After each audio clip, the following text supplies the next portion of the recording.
السلام علیکم۔ Knowledge bundle میں آپ کی ہوسٹ ایک بار پھر آپ کی خدمت میں حاضر ہوں۔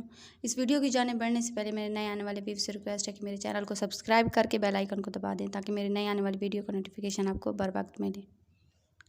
پانی کا ایک قطرہ۔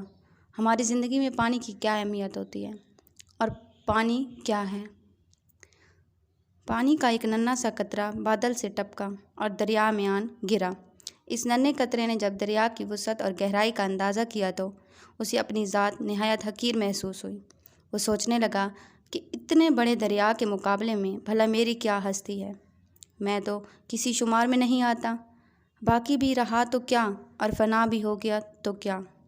قطرے نے یہ تمام باتیں نہایت عاجزی و انکساری سے سوچی تھیں۔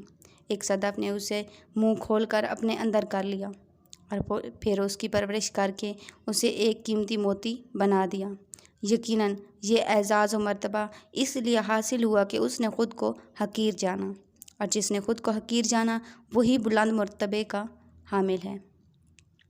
حضرت شیخ سعدی اس حقائق کی وجہ یہ بیان کرتے ہیں کہ پانی کے ایک قطرے کی کیفیت بیان کر رہے ہیں کہ وہ دریا میں جانے کے بعد سوچنے لگا کہ میری حقیقت کیا ہے۔ اس قطرے کی یہ بات عاجزی و انکساری پر مبنی تھی۔ بس جس شخص نے بھی عاجزی و انکساری کا مظاہرہ کیا وہ یقیناً بارگاہ الہی میں کامیاب و کامران ہوا۔ اللہ عز و جل کو انسان کی جو نیکی سب سے زیادہ پسند ہے وہ اس کی عاجزی و انکساری اختیار کرنا ہے۔ ہمارے پیارے نبی حضرت محمد صلی اللہ علیہ وآلہ وسلم اور اولیاء اللہ کا یہی شیوہ ہے۔ آج تک کے لیے اتنا ہی۔ انشاءاللہ ایک نئی ویڈیو کے ساتھ آپ کی خدمت میں دوبارہ حاضر ہوں گی۔ تب تک کے لیے اللہ حافظ۔